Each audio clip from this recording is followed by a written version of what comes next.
राजस्थान का, उत्तर प्रदेश का, मध्य प्रदेश का किसान जो है, दिल्ली के चारों तरफ जो बॉर्डर लगते हैं, हरियाणा, पंजाब, हरियाणा, राजस्थान और यूपी के, उनके ऊपर 5 वर्ष के बच्चे से लेकर के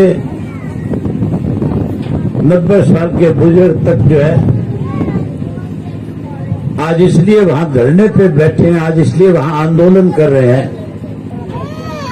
इस देश के प्रधानमंत्री ने 3 ऐसे कृषि के काले कानून बनाए जिसकी वजह से पूरे देश का किसान जो परेशान हो गया। ना तो किसी संगठन ने जाकर के प्रधानमंत्री से आग्रह करा था कि कोई कृषि के नए कानून बना के दो, ना किसी किसान संगठन ने कोई आंदोलन किया था, और ना ही किसी राजनीतिक दल ने जाकर के ये कहा था कि कोई कृषि के नए कानून बनाओ। कोरोना की महामारी चल रही थी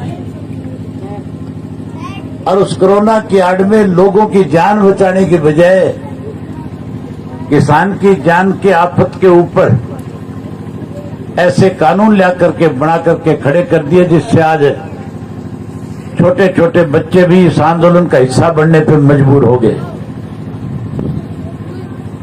जहां कृषि के 3 काले कानून बने, वहीं इस प्रदेश के अंदर जो लोग बड़े बड़े भाषण देते थे, जो ये कहते थे कि 75 पार का जो नारा भाजपा ने दिया था, उसके लिए कहा करते थे हम इसको जमुना पार छोड़ करके आएंगे। बड़े बुजुर्गों का वोट मिले, बड़े बुजुर्ग को कैसे अपने साथ खड़ा करें, उसके लिए नाम लेते थे चौधरी देवीलाल का। कहते थे 100 रुपये पेंशन चौधरी देवीलाल ने शुरू करी थी, हम वो 100 रुपये वाली पेंशन 5100 रुपये करेंगे, किसान का कर्जा माफ करेंगे।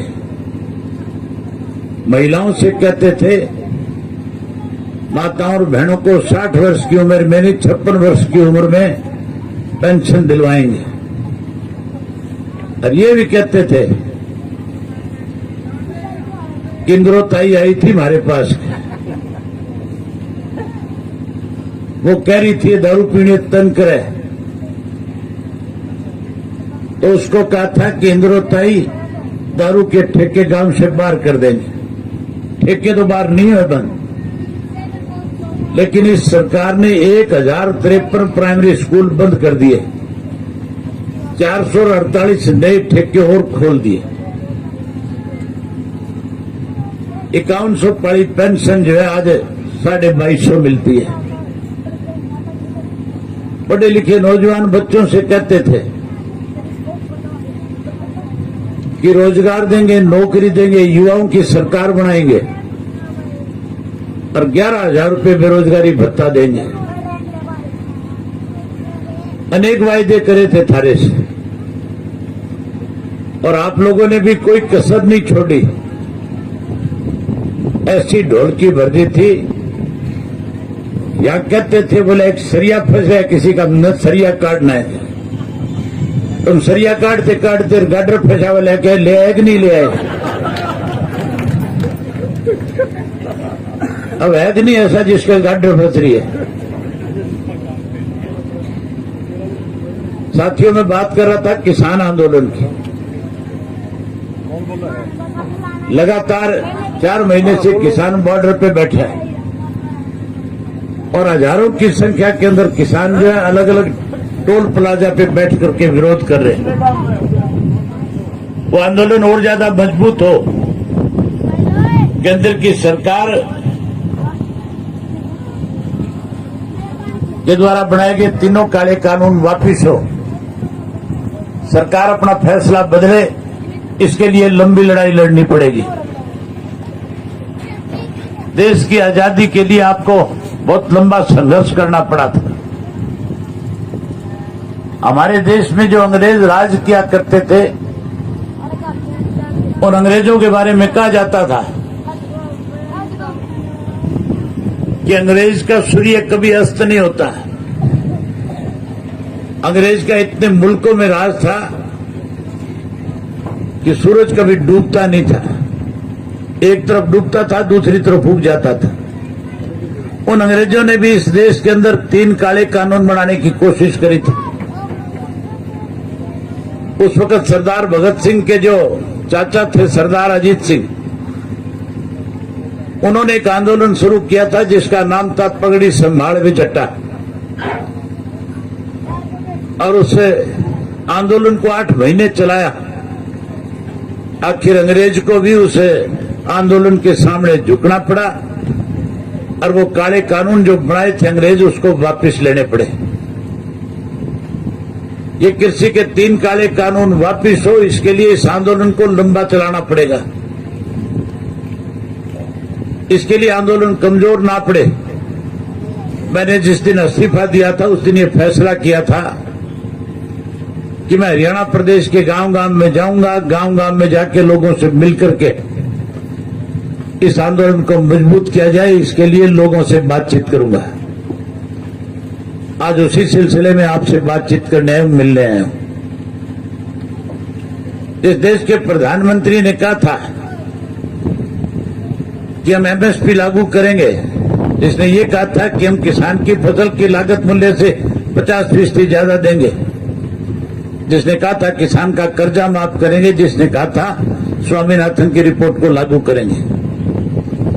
आज लोग केवल एक ही मांग कर रहे हैं कि तीनों कानून वापस ले लो, एमएसपी का कानून बना दो। लेकिन देश का प्रधानमंत्री कहीं अपने गलत फैसले को, अपनी गलती को स्वीकार करने की बजाय हमारे ऊपर थोपना चाहता है। इसके लिए हमें अपने भाईचारे को मजबूत करना पड़ेगा। जहां भाईचारा मजबूत करोगे वहीं इस आंदोलन को भी मजबूत करना है। मोदी ने एक काम तो अच्छा कर दिया, जो आप लोगों के बीच में छोटे मोटे मतभेद थे उनको भुलाने का काम किया। भाईचारा मजबूत कर दिया, इकट्ठा कर दिया। भाईचारा इकट्ठा हो गया कि नहीं हो गया? इस आंदोलन को तोड़ने के लिए बीजेपी ने बहुत षड्यंत्र रचे। जो पंजाब से हरियाणा के अंदर किसान आकर के सिंघू के बॉर्डर पे, टिकरी के बॉर्डर पे पहुंचे, तो अखबार और मीडिया के माध्यम से भाजपा के लोगों ने प्रचार कराया और कहा कि तो खालिस्तानियों का आंदोलन है। जब हरियाणा के किसान ने उसके साथ जाकर के खड़े होकर के उसकी मदद करी, तो फिर उन्होंने कहा कि अलगाववादियों का आंदोलन है। फिर कहा ये तो हरियाणा और पंजाब के मुट्ठी भर चंद किसान इकट्ठे हो रहे हैं, उनका आंदोलन है। कभी सिखों का आंदोलन कर, कभी ये कहा कि चाइना के लोगों ने इस आंदोलन को खड़ा करने के लिए योजनाबद्ध तरीके से पैसा देकर के देश का माहौल खराब करना चाहते हैं। जब जब बीजेपी ने षड्यंत्र रचे, आंदोलन और ज्यादा मजबूत हो गया। हो गया कि नहीं हो गया मजबूत?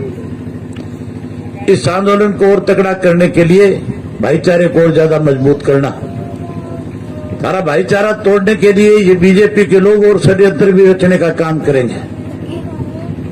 आप याद करो, हरियाणा प्रदेश के भाईचारे को खराब करने के लिए हमारे प्रदेश के मुख्यमंत्री ने राजकुमार सैनी की पीठ पे हाथ रख करके कहा था कि इस प्रदेश को 35 और 36 के जात के नाम पे बांट दे,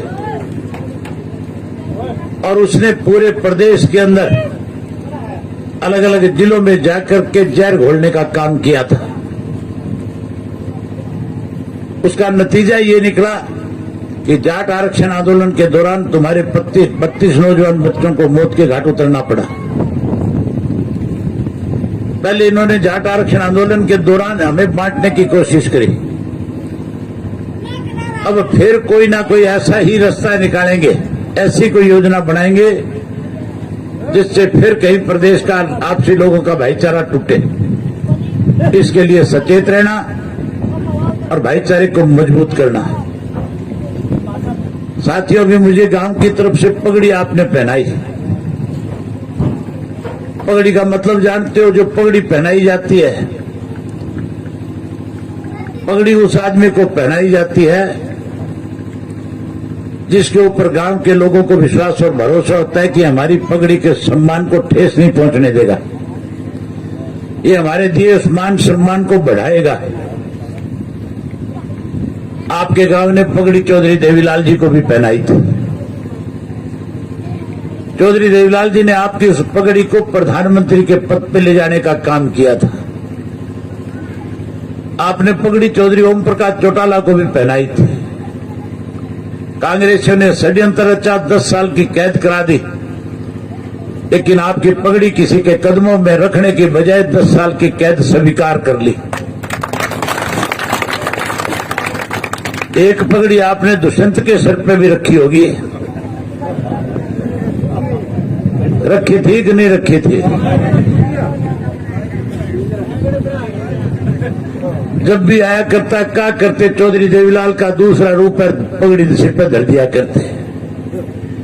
देख लिया चौधरी देवीलाल का दूसरा रूप, रह गया अभी बाकी। देख लिया कि नहीं देख लिया? पगड़ी आपने इस भरोसे पे उसके सर पे रखी थी कि चौधरी देवीलाल का खून है, अरे इस पगड़ी को कहीं ना कहीं मान सम्मान देगा, लेकिन उसने उस पगड़ी का सम्मान करने की बजाय भारतीय जनता पार्टी के कदमों में ले जाकर के रख दी। जहां उस पगड़ी का अपमान किया, जहां आपके गांव का अपमान किया, वहीं चौधरी के देवीलाल के नाम को भी कलंकित करने का काम किया। अगर चौधरी देवीलाल की नीतियों पे चलता तो आज साथियों भारतीय जनता पार्टी की सरकार को गिरा करके किसानों के साथ आकर के खड़ा हो जाता कि नहीं हो जाता? लेकिन उसको किसान प्यारा नहीं, चौधरी देवीलाल की नीतियां प्यारी नहीं, उसको तो केवल कुर्सी का लालच है। पैसा कैसे कमाया जाए उसके लिए सारा दिन डाके डालने का काम करता है। पहले मेरी जेब में हाथ रखता था, आजकल थारी जेब में हाथ रखा है। इसलिए ऐसे लोगों से सचेत रहना, आने वाले समय में ऐसे लोगों को सबक सिखाना और इस किसान आंदोलन को मजबूत करने का काम करना। मैं आपको एक ही विश्वास और भरोसा देता हूं, जो पगड़ी आपने मेरे सर पे रखी है, जैसे चौधरी देवीलाल ने, ओम प्रकाश चौटाला ने आपकी पगड़ी का सम्मान किया था, उससे भी कहीं ज्यादा बढ़ करके आपके इस पगड़ी का सम्मान करूंगा। और न केवल सम्मान बल्कि इस किसान आंदोलन में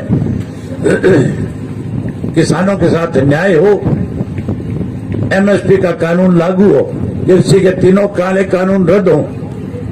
ये जब तक नया कानून नहीं बन जाएगा, ये तीनों कृषि के काले कानून खत्म नहीं हो जाएंगे। आप बड़ी संख्या में आए, इसके लिए आपका आभार व्यक्त करता हूं। आपने मेरी बात सुनी, आपका बहुत बहुत धन्यवाद। जय जवान जय किसान।